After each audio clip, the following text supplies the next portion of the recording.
I don't really have any new music that I wrote this week. Sky, we've talked about this before. Do you think this hour is just like for me to sit and hang out with you? Like, it's part of your curriculum to be bringing in music every week to show me. I'm sorry. Just come back next week when you have something. Okay.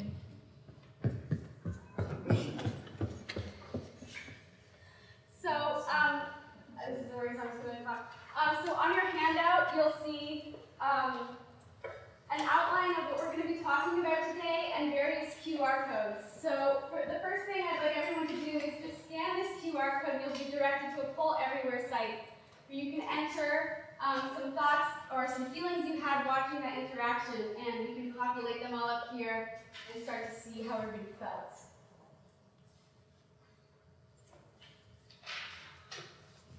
Check 1, 2.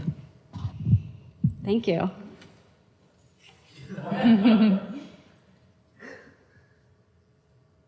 So some people found this very relatable. Some people felt lots of sympathy and feelings of discomfort, empathy. Wow, I feel bad how relatable this is for everyone. I thought this was like a ridiculous caricature. Katie is mean. I know. Now you all know the truth. Curt and demoralizing, like poop, accurate. Ugh. Okay, well, let's give that another try. Hey, Sky, come on in. What's going on? What do you have to show for me this week? I don't have any new music this week. That's all right. Tell me what's going on. What have you been up to? What are you thinking about? Well, I'm working on this piece for classical guitar, and I have an idea to use these really specific harmonies, but when I try to write them, I just can't figure out how they go on the guitar and how to fit on the strings, and so I just haven't been able to write anything down. Yeah, guitar is a tricky instrument to write for. Are there any pieces for guitar you've looked at or thought about, or things that are particularly inspiring to you? Well, I was a little bit inspired by the piece Tellure by Tristan Murray, but it's very textural and noisy, and my piece actually has a lot of really specific harmonies that I really want to do, but I just can't get them to work, so that's where I'm getting stuck. Well, maybe what we can do is just like even sit at the piano and try to write down some of those harmonies together and see how they look in guitar, and then if we have time, we can listen to the Tristan Murray piece together and talk about how it might relate to what you want to do and how your harmonies might fit into some of those gestures and textures. Does that sound okay? Okay, let's do it. All right, let's get started. So, same thing. Let's see how you guys felt watching this interaction play out. Yeah. Yay. Yeah, hopeful. That's definitely a word that Sky and I talked about when thinking about this workshop in these two scenarios. More constructive approach, totally. So these are the kinds of words we want students to feel and think after every lesson. We want them to feel relieved, we want them to feel that we were useful, we want them to feel hopeful, happy, encouraged. And so that's sort of what we're going to be talking about today. Because, Sky, will you like to take it from here? Yeah, because we know that there will be weeks like this when students do not bring any new music. So we're now going to have a small group discussion for 3 minutes. Share with your group, what have you done in the past in this situation, or what would you like to try in these circumstances? What can you do to encourage student preparedness for lessons? And then after the 3 minutes, if a representative from the group wants to share, we'll take a few comments for the big group. And one thing you'll notice is on your handout, we'll get to this next part in a second, but there's a QR code for a community Google Doc. We would love for you guys to populate this with comments and thoughts throughout the seminar. We can curate and organize it a bit and make this a resource that's available beyond this conference for everyone here and for whoever else it might be useful for. So breakout groups, begin. Oh, Aaron has a question first. The QR code for the Google Doc is working great, but it populated into my long list of docs, and I don't know the title of the doc and where it is. Oh, no. Yeah, it should be called, I can show you right here. Yeah, community document, no music, no problem. Anonymous Dumbo, octopus, anonymous crow. And it looks like this, and we already have some things on there. Okay, go, discuss, be free, and we'll reconvene in a few minutes.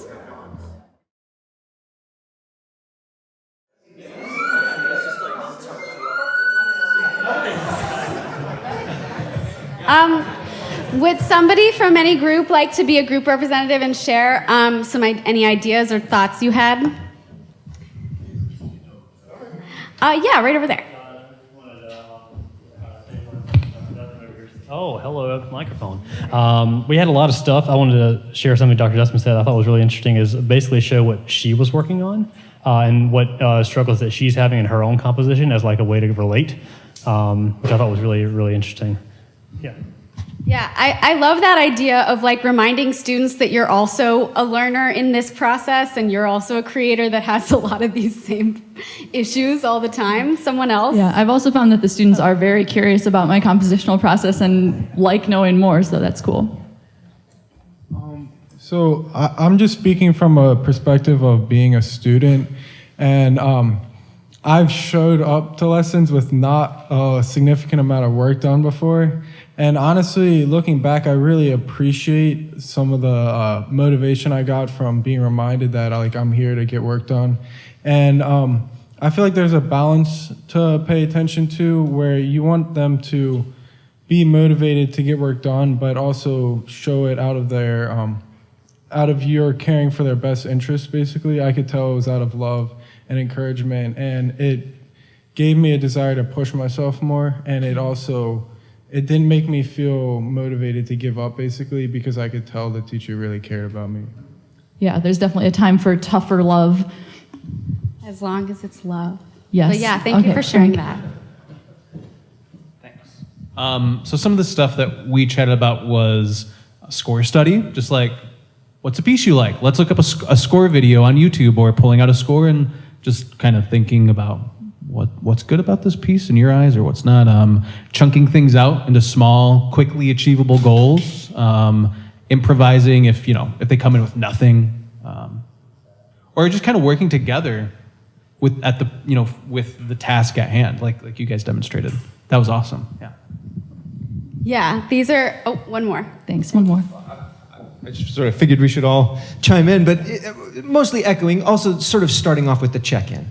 Just like, how you doing? Like, is there something else that you really need to be doing right now? Because, I mean, if this week is just a really bad week, like I get that, as long as it's not all the time, but yeah.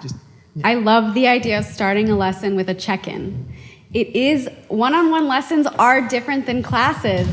It is a time where this person and you sit in a room alone together for an hour. We aren't therapists, but there is time in that setting to have a personal check-in. I think that's a great suggestion. So one way to sort of preempt or anticipate these situations is just setting the tone at the very beginning of the semester, either verbally or in your syllabus. And so Sky and I wrote up just some phraseology that one could use. So we wrote, sometimes compositional productivity can ebb and flow. If you're having a busy or unproductive week, feel free to bring in a piece by another composer, which some of you mentioned. Bring in an older piece of yours to discuss. Bring in questions or ideas about creative process and workflow. So this is some sort of planning, preempting setting that you can lay out at the beginning of a semester to just invite students to be comfortable bringing alternatives to you besides a bunch of work or dots on a page. So please feel free to add your own language for setting the tone, either in syllabus or verbally, to the Google Doc as it comes up. I will always be reminding you and re-showing this QR code throughout, so you can feel free to be commenting along if we don't get to everybody's comments. Our three techniques that we'll address in this presentation are composing together, teacher as artistic life coach, and analysis and listening.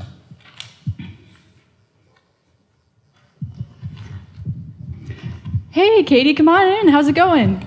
Oh, it's great. I really finally started diving into this violin duet that I'm working on.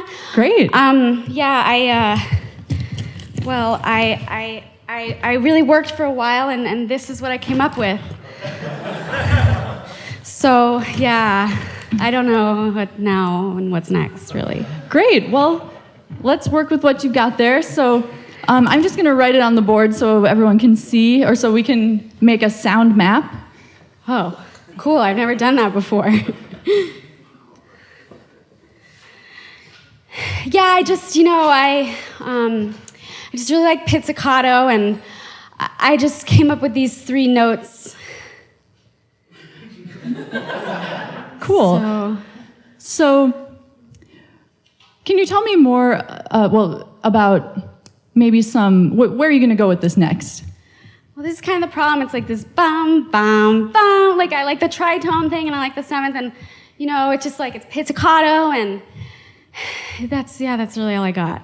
So I don't really know how to generate more material from that, really. Okay, well, let's try some stuff. You have it pizzicato here. What are some other possible textures or timbres? Let's just brainstorm. Write down some other possible textures or timbres. Well, like one thing I really like that's kind of like pizzicato is like ricochet, so it's like bouncy, like but I don't know, I didn't. Yeah, that's a great idea. Write it down. Oh, okay.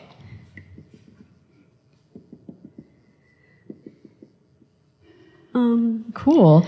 And that kind of changes the rhythm. Are there any other ways you could change the rhythm?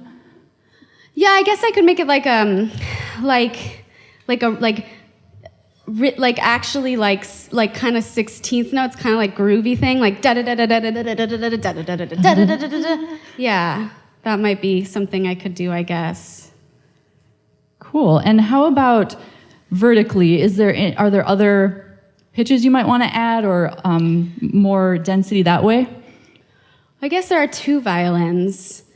So yeah, I could harmonize it. I haven't tried harmonizing it. I could also, double stops are cool, like, like in Bach where there's these like runk, runk, runk things, like those are really cool. I like those. I don't know if I know how to write them though. Oh, well, we can work on that. But the way that you sang the runk, runk, runks with so much pressure, it created a lot of noise, and kind of distorted the sound. Is that something that you're thinking of doing? Yeah, I like that idea of distortion. I don't really know how to notate. Isn't that like a what is that called on the violin? Maybe overpressure. Is that what you're thinking of? Yeah, I don't know how to notate that, but I don't know. I'm curious. I like that sound a lot. Okay, cool.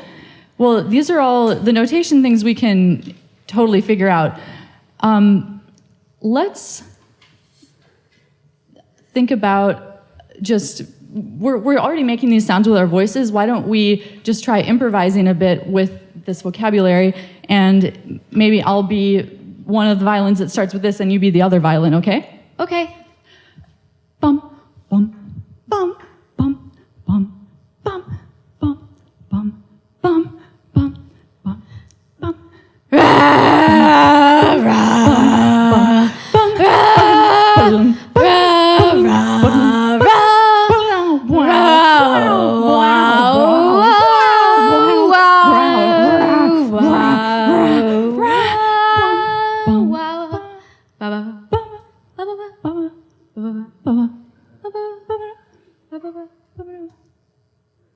Oh, cool. That was so much more than just 3 notes of pizzicato. But I don't know how to write any of that down.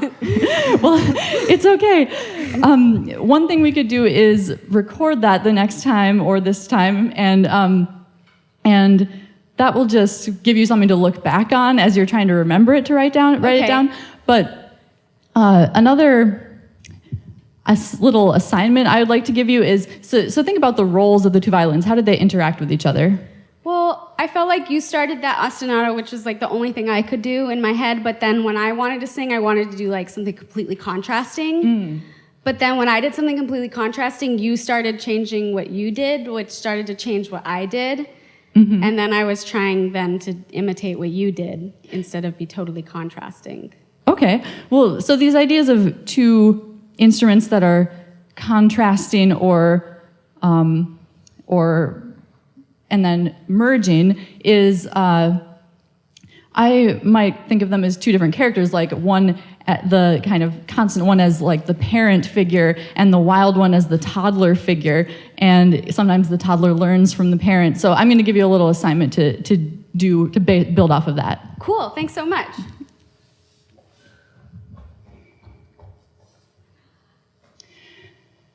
So what did we do in this lesson?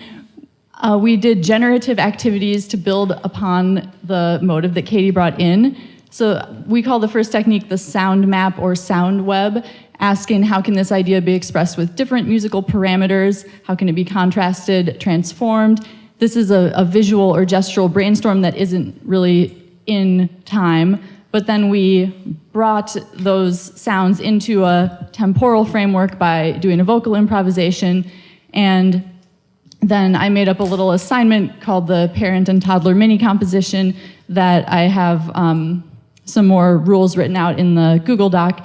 And I like to have some frameworks in my back pocket as a composition teacher of sort of rules for little compositions that I could perhaps relate to what a student's already doing, and I can give them more structure to continue what they're doing. So, of course, there's lots of other generative exercises you can do in lessons or work together in real time. Some other examples we come up with is just setting a small found text if someone's about to start, a vocal piece or a piece involving voice in some capacity, composing a phrase using all natural harmonics or some other particular parameter that might be instructional or useful or sonically attractive to the student, orchestrating from a sound bank of field recordings. This is a really fun one for me. I make a lot of field recordings, so sometimes if we don't have anything to do, we just listen to a found sound and think like, what would this be acoustically? Like, what would that look like? And that can be a really fun experiment whether or not it ends up in someone's piece. We would love, again, to break out into small groups and discuss some more ideas and possibilities. We're not going to come back to share out loud, just discuss in your groups for this one, and we'll come back together. And I'll just add that the idea with these mini compositions is that some of them are small enough to do right there in the lesson. The student and professor could compose them for 10 minutes sitting next to each other and then compare in order to just really get the music flowing right there. So go ahead and discuss with your groups. Come up with some more stuff for us.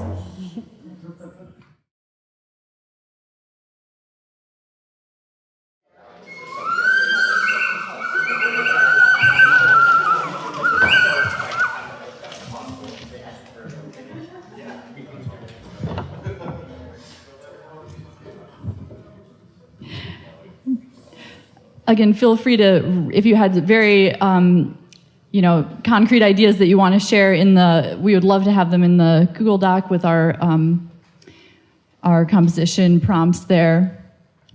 The next big section is the idea of the teacher as artistic life coach, and you all have experience either with students or I'm sure in other scenarios where somebody has, non-musical issues that they need to talk through. So what we're going to do is now get into groups of 2, and you all will do a role play with one person being the student and one person being the teacher. And the student, just like find your partner, point at your partner, everyone. Great.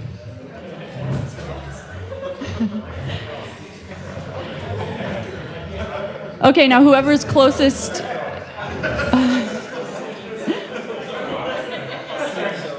Okay, so whoever's closest to this side of the room is going to be the student. So students, raise your hand. Okay, so people who are the students, you get to choose one of the scenarios to tell your teacher, and then the teacher, you improvise your response, and then we'll share if anybody had, great reactions to your students' problems.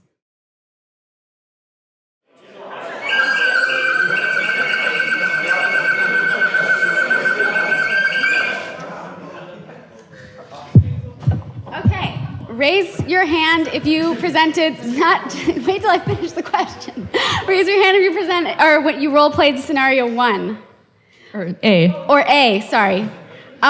Great. Would one group of the A's, are they eager to share how that conversation went and strategies that the teacher found? David's group? Yeah, great. We had A, and I was a student, and I was saying how overwhelmed I was with schoolwork, which is something as a teacher, I get this a lot from my students. So this is like one of the most common examples I encounter. But my lovely teacher here suggested, with me being overwhelmed, she asked me, what kind of a person I am. When do I have a certain time of day when I write best? And I said, I'm a night person. I work better when everything is quiet at night. But having all this ensemble work during the day and then coming home and having to write papers, I have no time. And she suggested that I try with small things, like thinking about dynamics, maybe writing down some dynamics that I might want in my piece, or articulations, little things, just to keep me going and not feel like like I'm failing, that sort of thing. Yeah. There's a couple things that were mentioned that I think are worth teasing out that people have talked about in their talks in yesterday and today's session. One is getting to know a student's workflow and workspace and understanding how you can give feedback that fits within the context of that student's workflow and space. The other is breaking things down into manageable chunks that someone can walk away after 15 minutes of work and feel accomplished. For many of my friends starting to have kids now and stuff, I know this is like a huge thing with composing. It's like, I have 10 minutes, I gotta make the most of this time. I'll just add my personal example of scenario A in undergrad. My professor told me, you're in 3 ensembles this semester, you should only be in 1 next semester. And that was actually very concrete, specific advice and very forceful. And I did follow my teacher's advice, and it was actually the correct advice in that situation. Right. Sometimes scenario A can turn into a time management lesson, thinking about scheduling for the future. If our schedule this semester is not manageable, why is that? What are the things that are really exciting, and what are the things that you can do in your schedule to balance your various sort of distribute your energy a little more efficiently or wisely. Thank you so much. Who did scenario B? Great. Would Aaron and Kevin want to share, or whoever? Sure. Yeah. So I was talking about a commissioning project where my music was going to be on the same program as a bunch of superstar composers, and I was really nervous about that, and nothing I was writing seemed to stack up. And Kevin was just reassuring me that your friend commissioned you for this piece for a reason, because he appreciates your voice and wants to make that heard on the concert, and so focus on who you are as a musician, and don't think about, kind of comparing what you're doing to other people. Anyone else want to share scenario B? I think this is something we've all felt and will continue to feel for the rest of our lives, no matter what our professional stature or experience is. And sometimes when my students come to me with this quandary, I just kind of acknowledge it. I say yeah, I totally get that feeling. That's super stressful, but it's going to be okay. And just, I think for some students, hearing from their teacher that it's okay to feel insecure about your work and to compare yourselves with others, and still the piece will be written and get done, and all those things can exist, is one strategy I've gone about having that conversation. I don't know if you want to add anything, Sky. Okay, scenario C, my favorite scenario. Who did scenario C? Great. Who would like to talk? Maybe start with Daniel, or yeah. Hi. So I was a student, and I'm not composing because I'm worried about my student loans and global warming And, I just feel like what I write is really irrelevant and I don't feel like writing. And my wonderful Professor Lee here, she was very encouraging. She said, you don't have to write anything, but you're still thinking about music, but listen to music that inspires you. Listen to music that you like. It doesn't have to be the genre you're writing. It could be hip-hop, it could be K-pop, anything that you like, listen to it because you're still composing. And when you're ready, just bring it and we can talk about it. And she was very, very understanding. So that was very nice. Yeah. I love I love the conversation of tell me what you like to listen to, and even generating a Spotify playlist together so I can be I'm gonna listen to that music this week because I wanna listen to what you're listening to, and maybe that'll give me some ideas about what we can talk about together. I think that's a great strategy. Daniel, did you wanna share? Or you don't have, no one has to. Yeah, great. I was the student in this wonderful scenario and, basically posed the crisis that I could not compose anymore because my music wouldn't make a difference with all the dilemmas going on in the world. My wonderful professor validated me, saying, "You're right."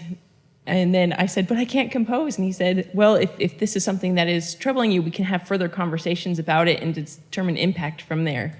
So both validation plus continuing that conversation to make me feel at ease with the dilemma I was facing. Yeah, I think in most interpersonal interactions, validation is a great way to start any conversation. This is not a trivial question. It's a question that should be asked and will continue to be asked, and it's not a question that lends itself to answering. So. Yeah, and connecting to Ian Power's presentation yesterday, this is a question that gets at the bird's eye level of why we compose, what is our impact, and these are very big questions, but I think a lot of times we do have answers to them about the impact of music in the world, maybe not our specific music that we've yet seen or our sort of niche genres, but I think one of the reasons we're all in this is because we do believe in the power of music. There's also opportunities to talk about if you love writing music but don't feel like it gives sort of value to, your role in the world, what are other things you can do in life? Mm-hmm. You don't have to just write music. Do you like getting involved in community gardens? Do you love teaching? What are the other things in life that make you feel like you're engaged in a world community and contributing to and engaged in the critical discourse of what it means to be in end times? It doesn't have to be from your music. There are multiple ways. Life is full of self-expression. Was something you were going to add? Yeah, I was just going to say that's a really good point. And did you have a comment? Oh yeah, question. So my question is I'm Pam from UMBC. If this is for all the composition teachers in the room, sometimes something that I think about with regard to scenario B is if you can think of a composer that you really, really admire and you learn that at some point they threw their stuff in the trash or they burned it, or how does that make you feel? I mean, it makes me feel bad because I feel number one, how could it have been so bad that it got trashed? And second, it would have been insightful to see that, right? To see their whole process. So I wonder if you think that couldn't be a way to inspire students that no matter what they do, at some point it's going to be insightful for them and for other people. Maybe that could be helpful. Totally. And also looking at composers' sketches is great. There are some composers that are very good at documenting their sketches. Some are really old, like Beethoven and Schubert, and some, like Ligeti or Pamela Z writes a lot about her process, or Charmaine Lee. These are Elizabeth A. Baker. These are artists that I often go to. I go to their websites and blogs and their writings and share their writings on process and sometimes their sketches with my students. The thing I wanted to add to sort of close out this topic, again, Google Doc, keep proliferating it with your ideas, is something that came up, I think, in Aaron's talk yesterday, which is that we were consciously called this teacher as artistic life coach and not as life coach, because I think it's important to consider, what's our situation? We should switch over. The Zoom presenter is with us, but you can wrap up. Okay. No, it's okay. which is that it's also okay to set boundaries and talk and define what is or isn't your job to talk about as a mentor. So one way, particularly with scenario C, thinking about Erin's presentation yesterday, is to say something like, these are really important questions.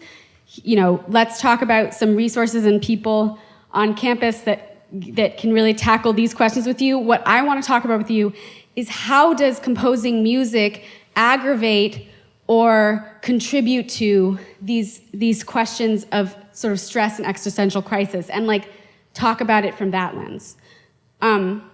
So those are two sort of scenarios we got through today. We have one more really titillating role play we wanted to do for you, but we're not going to get to it. Sorry. But we could just show a picture to... We'll just show a picture at the end. Let you know that our third topic was about using excerpts from a student's piece that have already happened to try different timings and maybe different orchestrations, and using a DAW and see, learn things that they could use in their next piece, or possibly to edit that piece. Through manipulating their work in a DAW.